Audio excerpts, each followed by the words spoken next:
Pada saat pandemi ini 3 tahun hampir, betul. 2 tahun pertama semua orang nggak berani datang ke rumah sakit, menghindari rumah sakit bahkan ya dok ya. Iya, menunda beberapa jadwal imunisasi. Betul. Kemudian ketakutan untuk datang ke fasilitas kesehatan itu akan membuat cakupan imunisasi kita secara terbukti memang turun di semua negara, semua negara. Terbukti dengan kasus sebelum Indonesia sudah ada sih, beberapa di Amerika sudah, beberapa negara di dunia juga sudah mulai ada. Tapi mereka baru masuk, kalau yang Amerika sudah ada kasus yang memang jelas tidak terimunisasi. Kemudian di beberapa negara kayak di UK, di negara-negara lain-lain itu environment-nya, jadi mereka secara aktif mensurveillance tempat-tempat yang beresiko untuk virus masuk kayak pembuangan air, sampah itu memang sudah mendeteksi adanya virus polio yang ditemukan.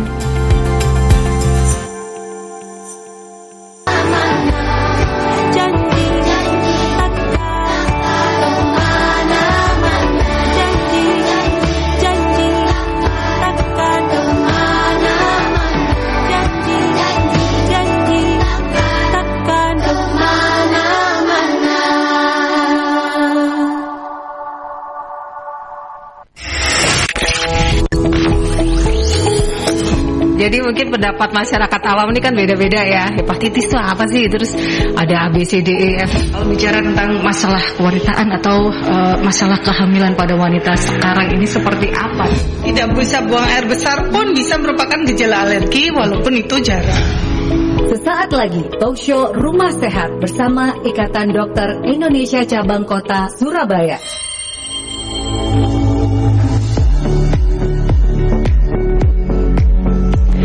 96 FM Merkuri, sahabat, dan seperti biasa di hari Rabu dari pukul 11 hingga 12 siang ada perjalanan Rumah Sehat Surabaya yang bisa Anda ikuti. Selama kurang lebih 1 jam, sahabat, kita akan membahas tema yang tentunya setiap minggu ini berbeda untuk kita bisa edukasikan kepada masyarakat, sahabat, dan perjalanan Rumah Sehat Surabaya ini merupakan hasil kerjasama dengan Ikatan Dokter Indonesia Cabang Kota Surabaya. Dan Anda juga bisa stay tune melalui streamingnya Merkuri, baik itu di website di www.merkurifm.id atau melalui aplikasi On Air yang sudah bisa ada download baik itu di Play Store maupun juga di App Store. Dan juga sahabat, perjalanan Rumah Sehat Surabaya ini bisa Anda saksikan kembali di YouTube channelnya Merkuri di Radio Merkuri 96. Jadi subscribe terlebih dahulu ya. Dan di hari ini di perjalanan Rumah Sehat Surabaya di 7 Desember 2022 ini kita akan membahas tema berkaitan dengan mewaspadai polio pada anak ya. Karena beberapa waktu yang lalu Kementerian Kesehatan menyatakan polio sebagai KLB karena adanya kasus di Aceh. Sudah hadir di studio ada Dr. Leni Kartika, spesialis anak konsultan. Apa kabar, Dok? Apa kabar dengan situasi cuaca, kemudian kesibukan? Terima kasih sudah hadir di Rumah Sehat Surabaya, Dok. Ya, terima kasih Mbak Yanti. Alhamdulillah semua baik, semua mudah-mudahan sehat. Ya, kalau kesibukan tetap sibuk ya. Kita dengan adanya KLB ini semakin dituntut untuk bekerja keras, mengedukasi juga ya, Dok, ya. Mengedukasi, memastikan semua anak-anak Indonesia bisa terimunisasi dengan baik untuk mencegah terjadinya polio. Nah, ini kan setelah beberapa waktu kita dinyatakan sebenarnya sudah bebas polio. Betul. Itu sudah 10 tahunan lebih lah ya, Dok, ya. 2014, tepatnya sertifikasi WHO untuk Indonesia. 8 tahun berarti ya, Dok, ya. Itu dari WHO sertifikatnya. Nah, menurut dokter, faktor apa sehingga akhir-akhir ini atau beberapa waktu yang lalu itu terjadi polio dan dinyatakan oleh KLB, oleh Kementerian Kesehatan? Kalau menurut Dokter Leni, apa sih, Dok, faktor yang membuat kasus ini ternyata muncul kembali gitu? Baik, jadi kalau kita bilang sebetulnya apa sih yang membuat faktor penyakit polio ini bisa muncul, terutama pasti cuma satu jawabannya, karena kesenjangan imunisasi. Jadi kalau kita flashback balik ke beberapa belasan tahun yang lalu, puluhan tahun lalu, di mana sebelum ada vaksin polio diadakan, kasus polio ini sangat tinggi ya, sampai ribuan, bahkan 25.000 dengan 6.000 kematian kalau nggak salah. Jadi, dan awal yang tidak diketahui penyebabnya apa, kemudian dapat ditemukan dan ditemukan vaksinnya, angka sangat menurun secara drastis, jadi declining, dan akhirnya semua negara yang sudah menerapkan polio imunisasi bisa terbebas dari kasus polio, nggak bisa nemu kasus lagi. Kemudian ke negara-negara benua Asia dan kemudian kita pada tahun 2014 sudah bebas sertifikasi, tapi memang masih ada 2 negara yang belum bisa dinyatakan bebas, yaitu Afghanistan dan Pakistan, karena memang mereka negara-negara konflik. Sangat sulit sekali untuk bisa mendapatkan imunisasinya secara bagus. Nah, kalau dari 2014 dari semua negara bahkan kita menganggap ini end game, maksudnya diselesai lah mainannya sama polio. Bahkan beberapa pekan lalu atau beberapa bulan lalu sebelum KLB ini kita kalau ngomong tentang imunisasi ke masyarakat, ada bukti yang sangat nyata bahwa imunisasi benar-benar menghilangkan penyakit yang dapat dicegah imunisasi. Kita selalu bilang salah satu contohnya adalah polio.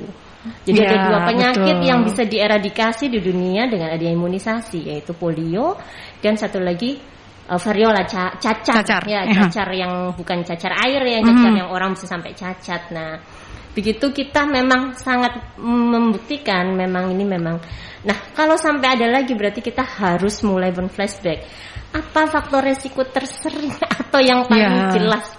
Tentu saja pandemi ya.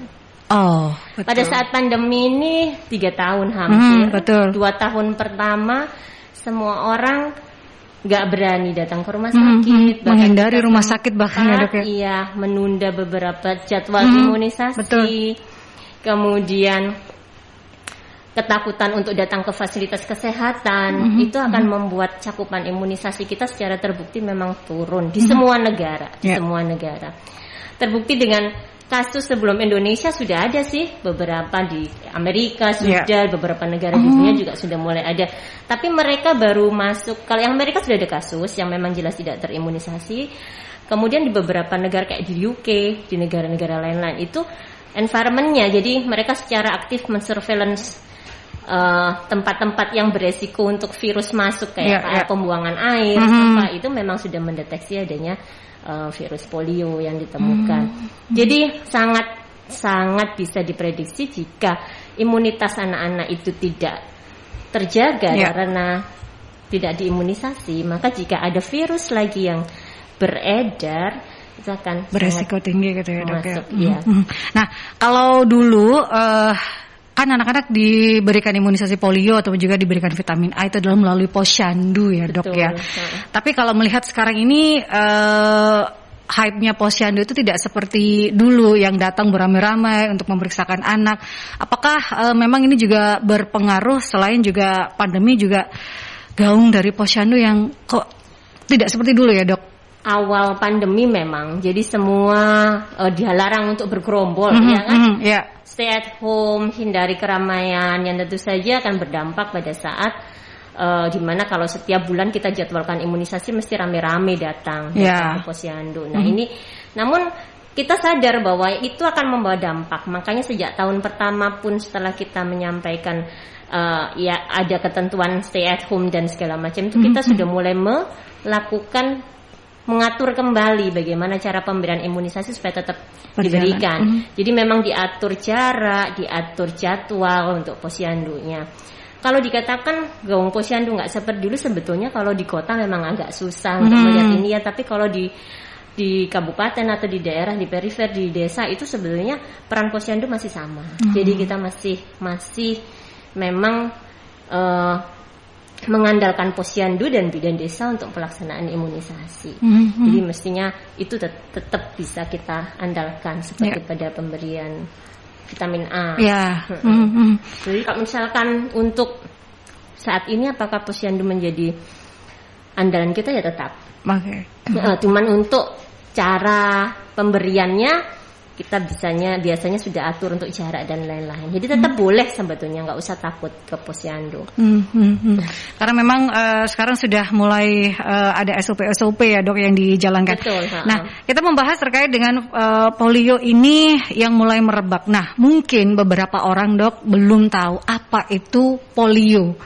Mungkin penyebabnya atau karena apa atau kondisi apa polio ini, Dok? Jadi kalau mau kasih nama polio sebenarnya namanya dulu banyak ya. Tapi yang paling khas kalau kita ngomong polio selalu identik dengan kecacatan ya. Satu kaki mengecil, lumpuh, anak tidak bisa berjalan atau pakai alat bantu tongkat krek itu. Jadi kalau kita lihat masih anak dengan typically seperti itu adalah penyebabnya karena polio.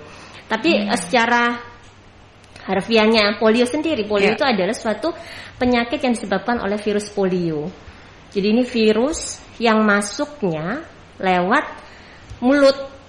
Jadi sebetulnya faktor penyebarannya itu fekal oral. Fekal oral maksudnya ditularkan dari feses atau tinja penderita yang terkontaminasi atau mengandung virus polio, dan kemudian masuk ke dalam mulut seseorang atau anak yang pada saat itu dia tidak mendapatkan kekebalan dari imunisasi atau sedang imunitasnya memang kurang karena tidak mendapatkan vaksin. Virus akan berkembang biak di usus. Nah, orang yang kena virus polio memang ada yang sakit, ada yang nggak sakit. Namun yang nggak sakit ini yang masih bisa menyebarkan virusnya keluar lewat tinjanya itu kemana-mana. Jadi sangat erat hubungannya dengan hygiene sanitasi. Jadi dengan kebersihan tangan, makanan yang kita konsumsi. Jadi itu linknya. Jadi PHBS itu ya dok ya, kita memang menjadi PR ya. Jadi izin sanitasi yang buruk, maka di situ masuknya virusnya. Ditambah misalkan dia nggak vaksin ya, tidak ada kekebalan dalam tubuhnya, resikonya maka lebih tinggi, akan berkembang biak dalam tubuhnya dan bisa masuk ke dalam darah, sistem saraf yang akan menimbulkan kecacatan atau kelumpuhan. Jadi memang penularannya adalah memang melalui mulut, tapi itu akibat pasien atau penderita ini dari fesesnya terkontaminasi dari situ ya dok ya. Jadi memang pola hidup bersih dan sehat ini menjadi PR bersama, apalagi untuk anak-anak yang bermain kemudian dempet dengan selokan dan lain sebagainya tanpa tahu, kemudian anak ini juga tidak terbentengi imunisasi polio itu rentan ya. Nah itu kalau kita bicara terkait dengan penyebaran atau ditularkannya, penyebab utama dok dari polio ini apakah hanya virus saja atau ada penyebab lainnya dok? Ya, jadi memang penyebab utamanya virus ya. Virus ini bisa masuk, dia bisa ngendon di dalam usus berlama-lama. Pada orang yang imunitasnya oke, dia mungkin nggak akan jadi sakit. Tapi kalau yang setengah-setengah, dia bisa keluar ke feses dan bisa menyebarkan ke orang lain. Jadi itu memang awal pertamanya di situ. Apakah ada penyakit lain? Enggak juga sih. Tapi ada beberapa faktor resiko yang bisa menyebabkan kalau orang itu ada masuk virus, dia akan lebih gampang. Nah, itu misalkan pada kondisi badan yang rendah, imunitas yang rendah, misalkan anak-anak dengan penyakit HIV, orang-orang dengan kanker, autoimun. Nah, itu bisa pada kondisi di mana dia status imunitasnya sangat rendah, pada saat dia mendapatkan virus itu, baik misalkan dari barang yang tercemar dengan feses yang mengandung virus, atau misalkan ada imunisasi yang memang pada saat itu kondisinya tidak baik, itu bisa berubah sifat. Nah, untuk virus dari polio ini berapa lama dok bisa hidup? Apakah ada masanya?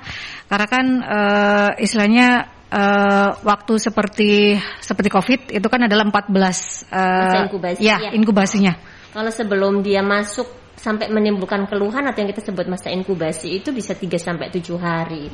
Tapi ada juga yang range-nya itu 4 sampai 35 hari. Jadi bisa sangat lama. Jadi bisa aja yang, jadi kalau kena itu bisa yang sifatnya dia nggak sakit, ada yang sakit ringan, ada yang sakit sudah mulai mengalami keluhan ke arah organ-organ kaki gitu, kelemahan pada syaraf itu tangan kakinya atau kakinya. Ada yang seperti menyerupai radang otak. Jadi itu. Jadi memang gejalanya biasanya nanti yang harus kita waspadai.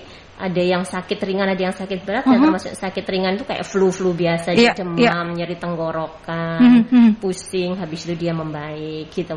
Ada yang lebih berat lagi. Jadi yang major illness itu sampai rasanya kaku sendi, nggak bisa nunduk kepala, kemudian panas, nyeri kepala sekali, atau bahkan sampai muntah, terus baru muncul kelemahan. Ada yang cuman begitu aja tapi kelemahannya beberapa tahun kemudian. Itu ada yang sifatnya ada namanya post polio syndrome. Jadi 15 tahun kemudian baru merasakan kelemahan di bagian kakinya. Jadi kalau mau dilihat sebetulnya masa inkubasinya Yang cepat masuk sampai muncul gejala sih sekitar 7 harian ya, tapi bisa range-nya itu disebutkan ya 4 sampai 1 bulan lah. Jadi itu yang kita mesti waspada pada saat anak kita mengalami keluhan, terus setelah itu ditandai dengan kelemahan kaki, otot kaki, itu mesti sudah mulai harus bawa.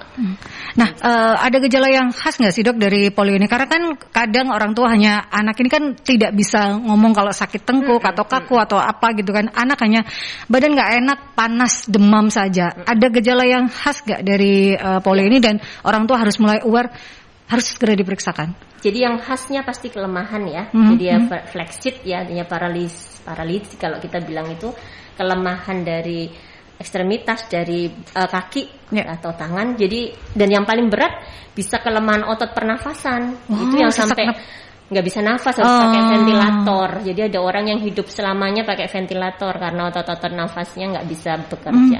Jadi yang harus diwaspadai pertama adalah kalau ada anak panas tinggi, kekakuan atau dia nyeri sekali pada seluruh tulang belakangnya. Jadi mungkin kalau pada anak ya dia rewel ya. Karena nggak enak dia gitu jadi ya. Melemah, nggak bisa berdiri, disuruh jalan jatuh dengan kondisi yang sebelumnya ada panas, harus segera langsung. Iya. Jadi kalau yang sudah sampai, orang pasti akan tahu kalau misalkan kesadaran menurun yang tadi saya bilang ada gejala untuk infeksi radang otak dan lain-lain, itu pasti akan segera langsung dibawa. Cuman mungkin yang harus diperhatikan pada saat dia panas, nyeri punggung atau nyeri pinggang atau nyeri kepala yang hebat, terus kemudian dia nggak mau jalan, lemes, jatuh, itu harus segera gitu diperiksakan gitu ya dok ya. Harus satu gejala yang sangat harus diwaspadai. Nah untuk pemeriksaan polio sendiri apakah hanya melalui laboratorium dok atau seperti apa pemeriksaan diagnosis dari penegak? Selain klinis ya. Jadi selain klinis, memang klinisnya bisa macam-macam, bisa ada penyakit-penyakit lain yang hampir sama. Ya kayak tadi radang otak bisa karena meningitis infeksi bakteri atau yang lain, atau mungkin ada juga kelemahan yang orang bilang GBS itu yang makin lama ototnya makin lemah ke atas. Nah itu yang biasanya suka dijadikan diagnosa banding atau gejala yang hampir mirip dengan polio. Tapi untuk memastikan diagnosanya memang kita harus menemukan virusnya ya. Jadi tinja, karena dia keluarnya lewat tinja dan dia itu replikasinya memang di usus ya. Jadi dia bisa juga di tenggorokan, di saluran pernafasan itu, makanya kadang ketelan terus masuk ke dalam usus. Nah, makanya diperiksa adalah tinjanya. Tinja itu harus ditemukan, kita bisa mengisolasi atau menumbuhkan virus polio. Jadi itu yang baru kita, atau yang kedua bisa menggunakan darah. Jadi itu namanya pemeriksaan serologi ya. Serologi atau antibodi dari polio itu biasanya harus menunjukkan peningkatan titer atau angka dari antibodinya itu harus meningkat. Dan pemeriksaan feses ini yang paling penting. Jadi kita punya surveillance, artinya harus semua para tenaga kesehatan yang kalau nemuin kasus tiba-tiba anak lemah terus kakinya nggak bisa jalan dalam waktu 2 minggu ya kan, karena waktu masanya yang bisa kita periksa itu dalam 14 hari supaya bisa ketemu virusnya. Ya, apakah ada virus atau tidak di virus, harus segera dikirimkan spesimen atau sampel tinjanya.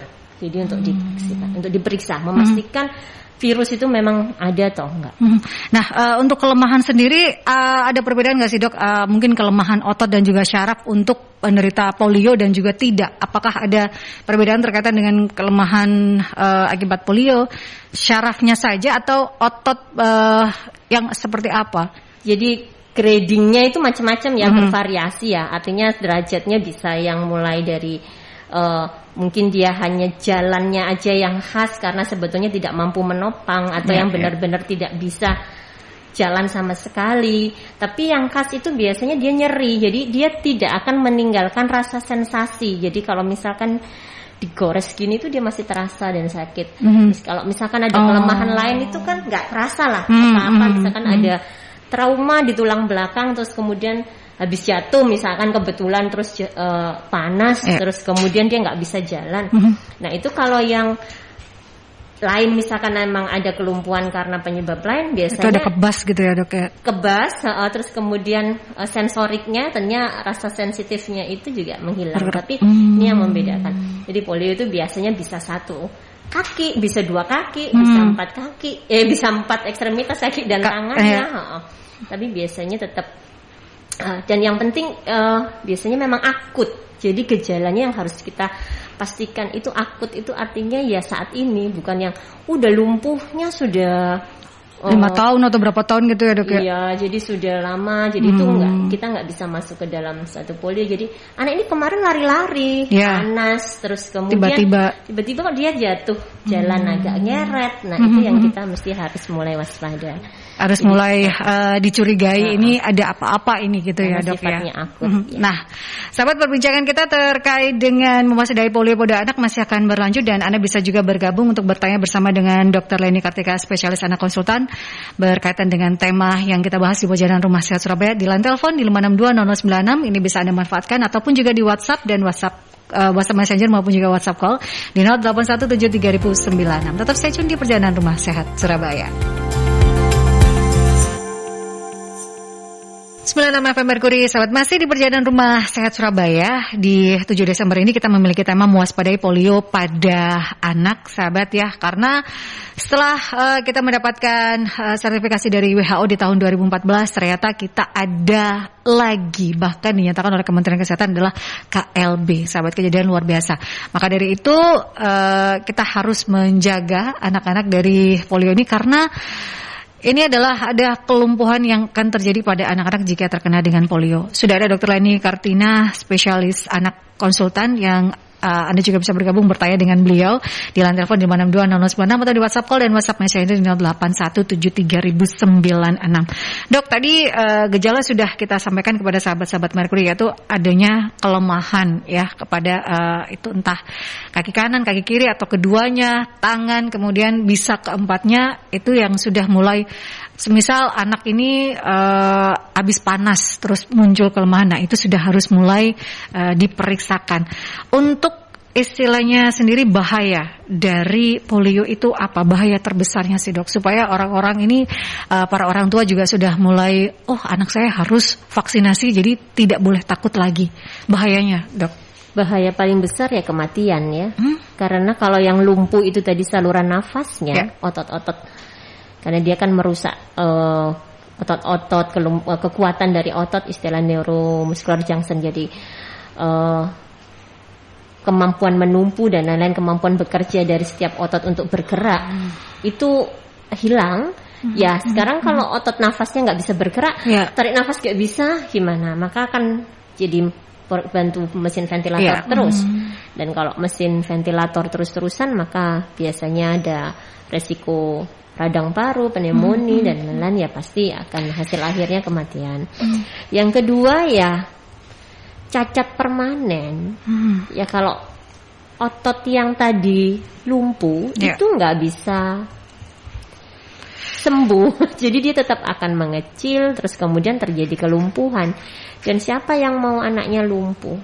Ya, itu berarti memang setelah terkena virus polio itu bisa dikatakan tidak bisa pulih total, atau memang kelemahan akan terus terjadi? Iya, jadi itu akan terus permanen. Dan itu yang harus kita tekankan kepada orang tua. Jadi jangan takut untuk diimunisasi, karena gamblingnya, maksudnya apa yang kita pertaruhkan ini adalah kesehatan anak kita, masa depannya.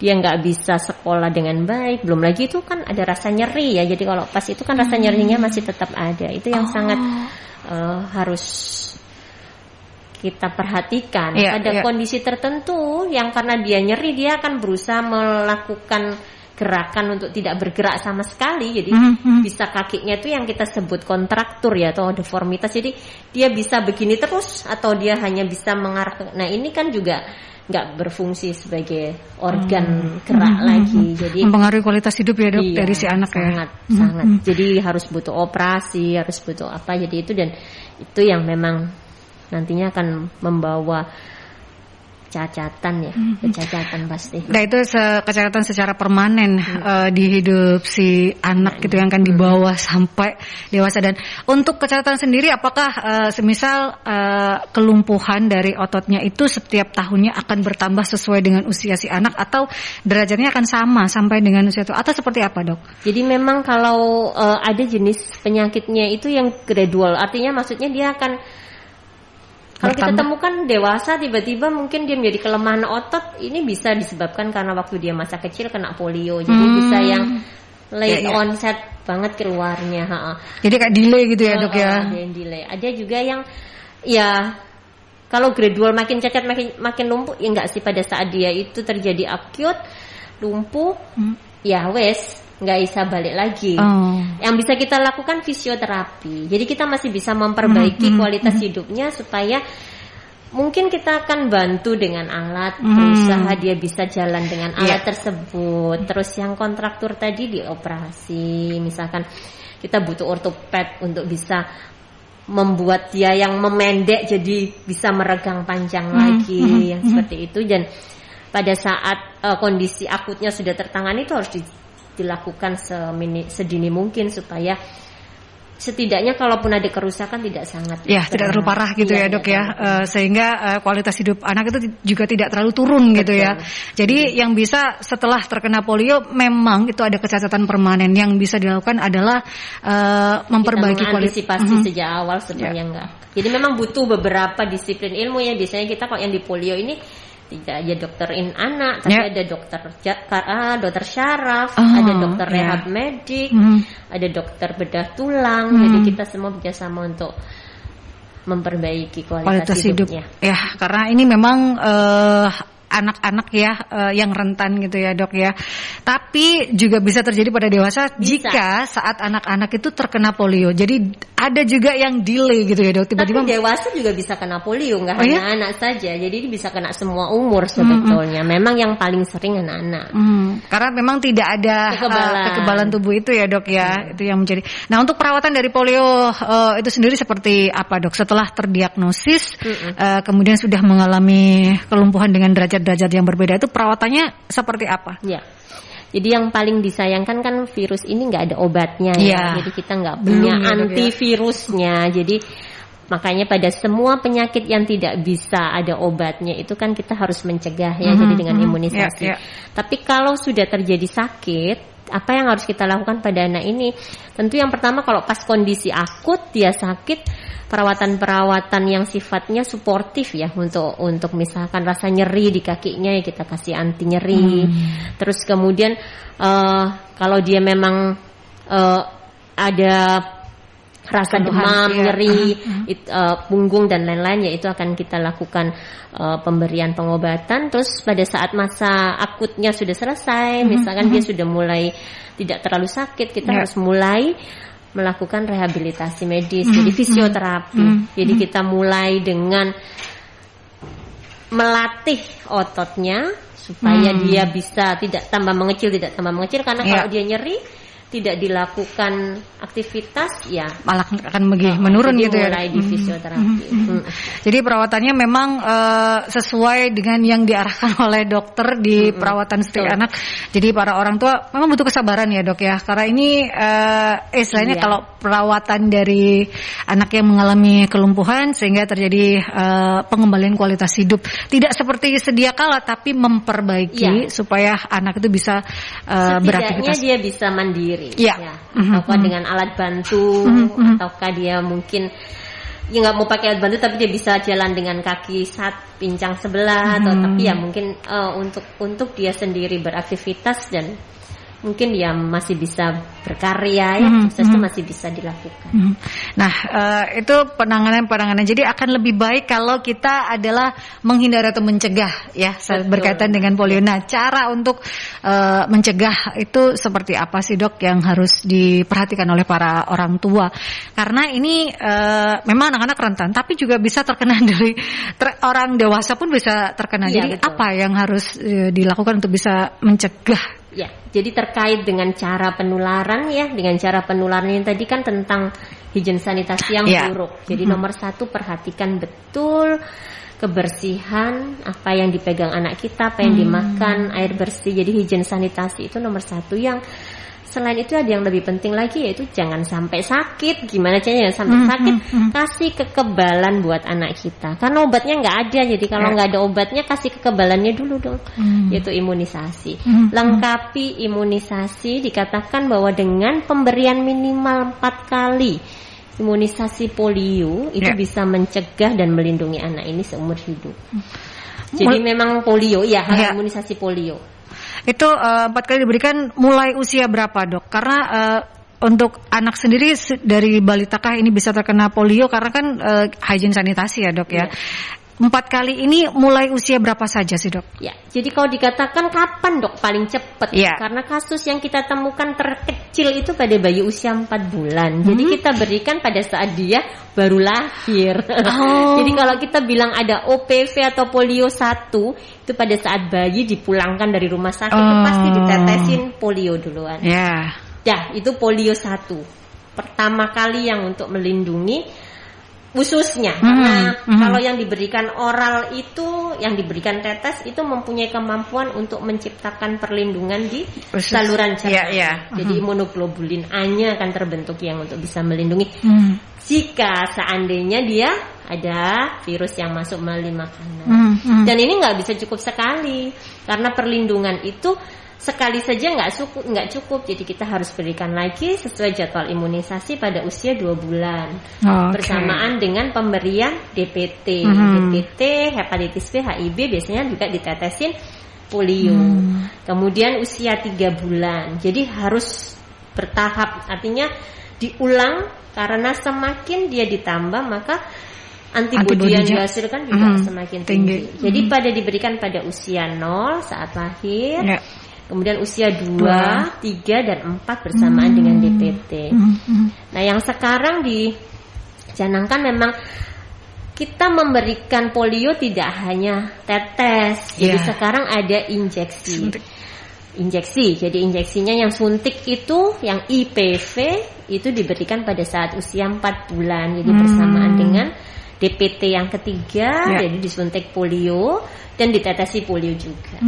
Nah ini sama-sama khasiatnya ya, Dok, manfaatnya baik itu injeksi ataupun juga yang tetes, atau ada perbedaan kenapa diberikan saat usia 4 bulan untuk injeksinya? Manfaatnya sama tapi cara kerjanya berbeda. Jadi nanti akan ada, kalau diberikan dua-duanya ini akan sangat lebih bagus. Kalau yang diberikan suntikan dia menghasilkan antibodi di seluruh tubuhnya. Kalau yang diberikan tetes dia antibodi yang ada di dalam saluran pencernaan. Jadi kalau pada negara di mana higien sanitasi nggak terlalu baik, masih ada virus polio liar yang mungkin ditemukan, jadi masih ada resiko tuh anak bisa masuk ke dalam mulutnya, maka pemberian imunisasi polio yang oral atau yang tetes masih diperlukan. Jadi memang akan lebih baik kombinasi dari duanya karena di usia 4 bulan injeksinya lebih murah dan lebih gampang kan. Membuat anak disuntik itu kan orang tua juga rada-rada Tapi kalau semua bisa melakukan imunisasi injeksi ya sebetulnya kekebalannya sama bagus hasil akhirnya yang dilakukan. Karena kan yang dibutuhkan adalah membuat anak-anak ini memiliki antibodi gitu ya. Imun tubuhnya berkaitan dengan virus tersebut itu ada yang jaga gitu loh ya, ada bentengnya. Nah, Dok, ini ada pertanyaan dari Ira. Dok, bagaimana mengatasi anak yang istilahnya kadang rewel dan juga demam setelah melakukan imunisasi, sehingga kadang kalau waktunya imunisasi rada-rada cemas, ini ibunya yang cemas. Gimana, Dok? Betul sekali Bu Ira, pertanyaan ini ada pertanyaan yang khas pada semua. Yang paling sering itu kalau misalkan nanti kalau sakit saya dimarahin neneknya. Gara-gara imunisasi ya, neneknya ya. Jadi memang betul ada vaksin atau imunisasi itu bisa menimbulkan demam, terutama kalau imunisasi jenis DPT ya. DPT itu yang paling sering menimbulkan demam. Namun efek simpang istilahnya kita pada vaksin itu, efek simpang itu hanya berlaku sementara. Jadi dia mungkin paling lama hanya 24 jam. 1-2 hari gitu ya dok ya? Paling lama saya selalu bilang 24 jam, 48 jam lah paling lama. Setelah itu dia akan hilang sendiri. Dan tidak seluruh, pada anak yang kita kasih setelah imunisasi kita kasih minum banyak itu 30% diantaranya nggak panas juga, tetap kuat. Jadi kalau misalkan anak itu panas, tentu dokter akan meresepkan, karena selalu kita bilang ini ada resiko demam. Nanti ini ada obat panas yang harus diminum kalau dia panas. Namun jangan diminum sebelum panas, karena takut, karena nggak mau diganggu kalau pas tidur nanti rewel, tak minumin duluan aja misalkan gitu, nggak boleh. Jadi pemberian obat panas sebelum dia panas ini juga tidak dianjurkan. Jadi, harus ada reaksi dulu baru. Jadi memang pada saat anak habis vaksin ya kita mesti sambil lihat tangannya mulai agak rewel nggak, mulai agak demam, cari termometer. Kalau sudah di atas 375 boleh diberikan obat panasnya. Jangan mencegah ya dengan memberikan obat panas terlebih dahulu gitu, nggak boleh gitu ya. Bisa menghilangkan demam juga pemberian obat panas sebelum panas. Takutnya malah ada indikasi yang lain gitu ya, ini kontraindikasi pada si anak gitu, orang anaknya. Reaksi imun respon imun yang diberi yang akan terjadi itu akan berkurang kalau misalnya kita beri sebelum dia demam. Jadi memang itu reaksi yang wajar ya dok, bergantung dengan saat imunisasinya, terutama DPT ya. Untuk DPT yang paling sering. Untuk para ibu dan juga nenek ya.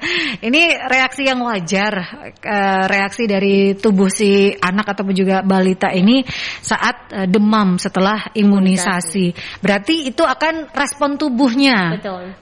Respon tubuhnya baik ya dok ya, seperti itu. Jadi jangan khawatir, tinggal diberikan obat penurun panas yang sudah diresepkan oleh dokter anaknya. Nah ini pertanyaan lagi udah masuk dari Mbak Putri. Sepupu saya laki-laki berusia 20 tahun mengidap polio yang membuat pertumbuhan kaki kirinya kurang sempurna. Dok, apakah ada hal tertentu yang tidak boleh dilakukan oleh sepupu saya? Jadi kalau dia sudah squele ya, artinya sudah terjadi sudah terjadi kecacatan. Apakah ada yang nggak boleh? Tentu aktivitas yang sangat berlebihan, karena sebetulnya itu masih nyeri loh. Jadi aktivitas yang sangat berlebihan tidak boleh. Tapi di luar itu, misalkan memang dia terbantu dengan beberapa alat bantu gerak, ya, jadi misalkan pakai krek atau pakai apa istilahnya brace. Jadi ada brace gitu, ada besi yang menyangga. Dengan brace itu dia bisa melakukan semua aktivitasnya, nggak ada masalah, boleh. Atau ada beberapa prestasi yang nggak perlu pakai kaki juga kan, misalkan juara catur atau juara apa, gambar, lukis dan lain sebagainya itu. Jadi ada yang kalau kita lihat sejarahnya polio itu ada yang mereka penulis novel, jadi dia menceritakan yang keluhan yang dia alami selama ini dan jadi penulis yang hebat. Jadi sebetulnya nggak menghambat. Dari dan ada juga yang jadi dokter. Ya, saya punya senior sangat hebat. Maksudnya beliau dokter bedah hebat, terkenal, ya, dan tidak menghalangi anak-anak untuk berprestasi. Tapi memang polio ini akan menetap ya dok, seperti gejala nyerinya itu ya, itu masih akan. Jadi kalau dikatakan sembuh total tidak gitu ya dok ya? Kecacatannya tetap ada, tapi tidak. Nyeri-nyerinya masih sesekali kadang jadi kita harus bisa melihat pada saat dia masih merasakan nyeri, ya mungkin itu yang akan kita lakukan terapinya. Jadi maksudnya untuk pengobatan manajemennya adalah salah satunya itu. Berarti itu efek samping dari terkena polio itu yang akan tetap ada gejala-gejala seperti itu ya dok. Nah itu Mbak Putri, jadi tidak menghalangi sepupu Mbak Putri untuk melakukan segala aktivitas. Dan ya. Jadi dokter bedah loh. Nah ada juga ya dok ya. Dokter bedah kan harus berdiri ya. Betul. Dan itu tidak menghalangi orang-orang terkena polio, tapi memang ada gejala-gejala yang seperti nyeri, itu sudah menjadi hal yang lumrah bagi penderita polio. Nah, ada juga dari Pak Fadilah, dok, seseorang dari kecil sudah mengidap polio dan mengalami lumpuh total. Apakah cara pakainya bisa diatasi? Kalau bisa, bagaimana caranya? Kelumpuhannya, apakah bisa diatasi? Tadi sebenarnya mungkin bisa saya ulang ya, gitu ya. Jadi kalau kelumpuhannya itu sebetulnya jika kita mulai dari awal mengetahui keluhannya, biasanya kita bisa memperingan. Jadi memperingan dalam artian apakah kakinya itu yang kecil itu bisa jadi balik? Enggak, karena ini sifatnya permanen. Tapi kita bisa melatih dia. Begini, ada jenis polio itu yang memang bisa, jadi itu tadi ya range gejalanya itu ada yang bisa membaik. Dalam artian ada yang sifatnya itu abortif. Jadi misalkan dia bergantung itu, derajat tadi itu ya, Dok. Jadi dia sempat melemah, terus kemudian membaik, tapi itu hanya 4% yang seperti itu. Jadi yang pernah sempat kembali seperti semula terus itu kemudian bisa membaik lagi, yaitu ada 4%. Tapi yang sebagian lain lagi sebetulnya yang tidak banyak gejalanya juga lebih banyak. Sebenarnya orang yang kena polio terus sembuh, nggak ada membuat gejala sisa itu juga cukup banyak. Tapi masalahnya yang membuat gejala sisa yang 25% ini menimbulkan kecacatan yang permanen. Jadi siapa kalau bisa milih ya, misalnya kan kalau saya kena virus, saya mau milih yang bisa sembuh atau yang setelah saya pengen yang 4% ini loh gitu ya, Dok ya. Itu kalau bisa milih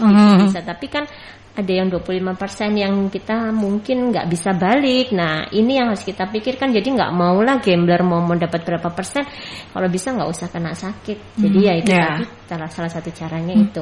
Kalau misalkan udah sampai sakit, kena kelumpuhan, fisioterapi Pak. Ya itu untuk memperbaiki kualitas hidup adalah rehab medik, fisioterapi. Jika ada kecacatan untuk tulang yang misalkan memendek atau apa, itu bisa dilakukan operasi oleh orto. Bedah tulang. Memang tidak bisa kembali seperti semula karena beruntung yang masuk dalam 4%, tapi ada yang memang ini yang mengalami kecacatan hingga dewasa gitu ya, Dok ya. Nah itu yang bisa dilakukan adalah memperbaiki kualitas hidupnya dengan fisioterapi ataupun juga dengan rehabilitasi melalui ortopedi gitu ya, Dok ya, bedah dan lain sebagainya. Itu Pak Fadilah. Dan ada pertanyaan dari Bu Dita, Dok, bagaimana jika bayi yang diberikan vaksin tetes polio ini memuntahkan vaksin tersebut, langkah apa yang harus dilakukan? Oh, gumoh mungkin ya, Dok. Habis diteteskan terus gumoh. Nah, gimana itu, Dok? Jadi sia-sia jadi. Yang baru diteteskan langsung muntah diulang. Tapi kalau udah setengah jam nggak perlu. Jadi dia udah sampai rumah nih, udah pulang terus muntah. Terus sampai rumah muntah, udah lebih dari setengah jam nggak usah diulang. Karena kan sudah masuk, jadi udah masuk. Tapi kalau begitu ditetesin baru sampai tempat kita kan memang rasanya manis dan dingin biasanya ya, karena kita taruh di kan. Beberapa bayi kan mungkin sensitif, biar muntah, itu boleh diulangin. Kalau itu yang dari istilahnya di meja praktek dokter ya, gumohnya gitu ya. Tapi saya di parkiran, Dok, belum ada setengah jam baru pulang, istilahnya baru itu juga istilahnya nanti ditunggu 5 atau 10 menit gitu ya, Dok ya, di ruang itu. Kita tunggu dulu, nggak apa-apa. Dan biasanya untuk salah satu untuk mencegah supaya dia nggak muntah, habis ditetesin jangan dikasih minum. Ya, jangan susui dulu ya, gitu. Biasanya kita tunggu. Itu rasanya manis kok, jadi biasanya dia suka. Kalau kita kasih bersama suntikan DPT itu obatnya kadang-kadang tetes polionya. Jadi begitu tetes polio dia gitu udah diem, nggak jadi nangis, jadi itu. Karena ada rasa manis untuk mengalihkan sakit yang disuntik itu ya. Ini ada permennya ya gitu, jadi udah dia lebih nyaman. Tapi memang ada mungkin yang sensitif atau dia karena teriak-teriak nangis, terus memicu untuk rangsangan muntah pada saat dipegang atau ketemu orang asing terus dia nangis, itu bisa muntah, boleh diulang. Saat di istilahnya di praktek itu ya, sahabat Merkuri. Jadi kalau sudah 15 menit atau 10 menit gumoh, udah nggak perlu. Nah, itu sudah tidak perlu untuk ditetes ulang ya. Nanti dia kan dapat berikutnya. Ya, ada lagi kan 4 kali itu tadi ya, Dok ya. Jadi nanti ada juga yang booster kan, booster usia 18 bulan itu juga dapat. Jadi total sampai dengan golden 2 tahun ya. 2 tahun gitu ya. Itu 5 kali ya, Dok ya. Karena ada booster 1 kali di usia 18 bulan itu ya. Itu yang diingat ya, sahabat. Jadi usia 0 bulan, 2 bulan, 3 bulan, 4 bulan dan juga booster atau suntikan kelimanya itu adalah di usia 18 bulan. Untuk para mama, orang tua, ibu, nenek, ini harus diingat bahwa anak-anak atau balita ini perlu untuk mendapatkan antibodi imunisasi polio, sahabat. Ya, tetap stay tune karena perjalanan Rumah Sehat Surabaya masih akan berlanjut di sesi yang terakhir bersama dengan Dr. Leni Kartina, spesialis anak konsultan di tema mewaspadai polio pada anak ya.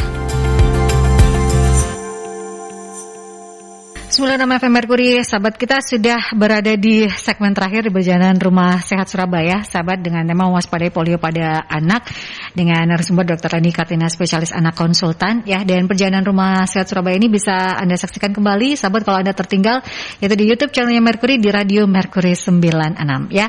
Dan tadi segala hal sudah kita sampaikan untuk sahabat-sahabat Merkuri berkaitan dengan polio, baik itu bahayanya, kemudian penanganannya seperti apa, penularannya pun seperti apa. Dan sekarang saya ingin meminta Dr.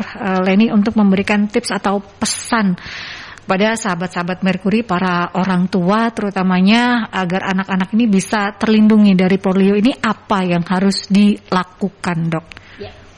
Terima kasih Mbak Yanti. Jadi betul. Jadi yang terakhir yang mau saya tekankan ya, karena kita tadi sudah tahu bahwa polio ini kalau kena nggak ada obatnya, sudah pasti ada cacatnya, yang paling buruk bisa bawa kematian. Maka yang paling penting adalah cegah, jangan sampai dia terinfeksi polio.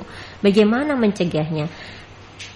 Gampang banget, ikut imunisasi yang terjadwal oleh posyandu. Jadi imunisasi yang harus didapat itu adalah 4 kali polio, itu bisa oral, bisa suntik. Yang mana aja itu harus bisa. Kalau dia misalkan saya cuman kasih suntiknya 1 kali, ya nggak apa-apa. Tapi saya dapat suntikan terus, dok, dapat oral. Tapi pernah akan dapat oral 1 kali pada saat dia lahir. Jadi kalau kita bisa memenuhi 4 kali minimal ya, 4 kali minimal pemberian polio, ini secara evidence base, artinya secara ilmunya itu dia akan terlindungi. Jadi harus pernah mendapatkan imunisasi suntik, even cuma sekali, polio yang suntik dan oral. Jadi yang mana aja harus 4 kali itu harus bisa tercapai. Dan mohon jika lupa atau pada saat pandemi, ibu-ibu ini kemarin, iya sih dok, saya kemarin sempat nggak berani ke puskesmas. Tolong mulai sekarang dibuka bukunya.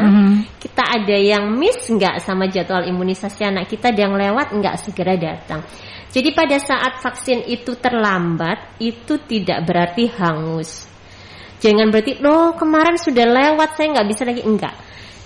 Bisa dikejar ya, dok, berapapun bisa diberikan. Jadi bisa dikejar. Jadi kalau kemarin 2-3 tahun yang lalu, ini pandemi udah 3 tahun kan. Jadi aku nggak berani datang ke rumah sakit.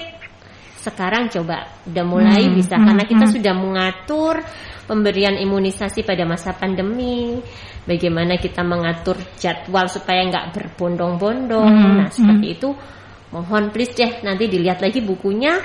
Yang telat apa, tolong segera dikejar. Jadi nggak ada nanti kalau misalkan ada yang nolak ya, oh ini sudah telat, nanti datang aja ke rumah sakit manapun yang bisa, ya pasti akan ada diterima. Jadi sifatnya, dan mungkin dalam waktu dekat misalkan memang dianggap KLB, mungkin dari respon kementerian akan ada outbreak respon imunisasi. Jadi seperti dulu ada pekan imunisasi nasional serentak gitu ya dok ya. Jadi seperti kemarin bulan imunisasi anak nasional, bulan imunisasi anak sekolah, itu sebetulnya adalah respon terhadap kita kemarin banyak yang miss. Jadi jangan dibikin surat izin nggak masuk kalau di sekolah ada surat.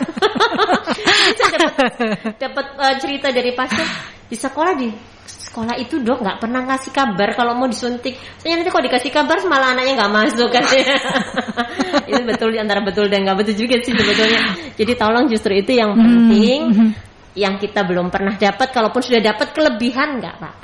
Jadi udah lengkap, nggak usah ini pun boleh. Jadi tidak ada yang overdosis untuk pada imunisasi, kita boleh berikan. Nah terakhir dok, supaya para orang tua ini lebih mau lagi untuk melakukan imunisasi, apa pentingnya imunisasi sih dok, supaya kembali lagi edukasi ini kan tidak hanya sekali untuk dilakukan, supaya masyarakat benar-benar mau untuk datang. Manfaat dari imunisasi, segala imunisasi yang penting terutama untuk golden period si anak itu dok. Jadi kalau kita mau ngomong imunisasi ini pentingnya apa? Ibu pernah tahu investasi ya? Investasi itu kan harta benda kita di masa yang kita simpan. Nah investasi anak kita itu adalah imunisasinya. Jadi apa yang itu dan hak mereka untuk mendapatkan imunisasi. Karena dengan memberikan imunisasi kita memberikan perlindungan, fondasi pertama untuk kualitas hidupnya supaya nggak sakit-sakitan, supaya nggak kena penyakit yang bisa memberi dampak sampai dengan kematian yang terburuk, dan dia bisa tetap sehat, bisa sekolah, bisa sampai mencapai cita-citanya. Jadi itu pentingnya. Jadi kalau ada penyakit yang dapat dicegah dengan imunisasi, tolong itu diikuti. Karena kalau misalkan ada imunisasi itu berarti sebetulnya sakitnya berat, nggak ada obatnya, dan bisa bikin kecacatan bahkan kematian. Jadi vaksin dibentuk karena ada penyakit yang susah untuk diobati atau bahkan mempunyai dampak yang sangat berat. Jadi itu.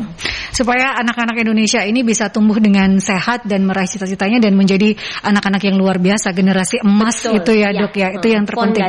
Nah, investasi kita adalah menjaga kesehatannya sedari kecil, yaitu dengan melakukan imunisasi. Imunisasi juga sudah aman ya dan juga halal, sahabat.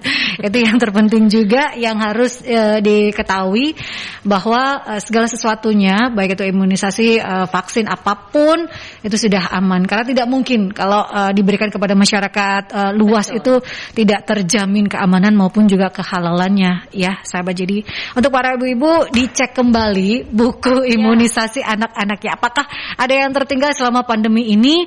Jadi jangan khawatir kalau tertinggal, itu sebenarnya bisa dikejar sahabat, seperti Anda mengejar kereta, itu kan masih ada gerbong-gerbong berikutnya gitu ya Dok ya. Kalau bukunya hilang misalnya, lupa Dok, bukunya hilang, datang aja. Nanti mungkin pasti ada di posyandu ada catatan. Atau kalau mungkin yang ke dokternya biasanya masih ada catatan. Jadi datang aja apa-apa. Ya, itu yang terpenting juga ya, karena sekali lagi imunisasi ini investasi kita untuk anak-anak, terutama di virus polio ini. Jangan sampai kecacatan ini menimpa anak-anak Indonesia sahabat ya. Jadi kita harus mencegah anak-anak untuk terkena polio ini. Terima kasih Dr. Leni Kartina, spesialis anak konsultan, sudah hadir untuk memberikan edukasi dan juga awareness masyarakat berkaitan dengan polio ini, yang utamanya adalah menjaga pola hidup bersih dan sehat. Itu sudah menjadi kebiasaan hidup. Mencuci tangan untuk anak-anak juga harus diajarkan sedini mungkin. Dan sahabat, sekali lagi perjalanan Rumah Sehat Surabaya ini bisa Anda saksikan kembali di YouTube channelnya Mercury, di Radio Mercury 96 ya. Anda subscribe terlebih dahulu. Perjalanan Rumah Sehat Surabaya ini juga bisa Anda ikuti kembali karena hadir setiap hari Rabu dari pukul 11 hingga 12 siang. Perjalanan Rumah Sehat Surabaya merupakan hasil kerjasama dengan Ikatan Dokter Indonesia Cabang Kota Surabaya, dan terima kasih sekali untuk Dr. Bambang yang sudah menghadirkan para tokoh, para ahli untuk bisa memberikan kita edukasi seputar kesehatan. Dan waktunya saya juga harus pamit di Perjalanan Rumah Sehat Surabaya ini. Sampai jumpa di Perjalanan Rumah Sehat Surabaya selanjutnya. Stay safe, stay healthy, be happy, dan Assalamualaikum warahmatullahi wabarakatuh.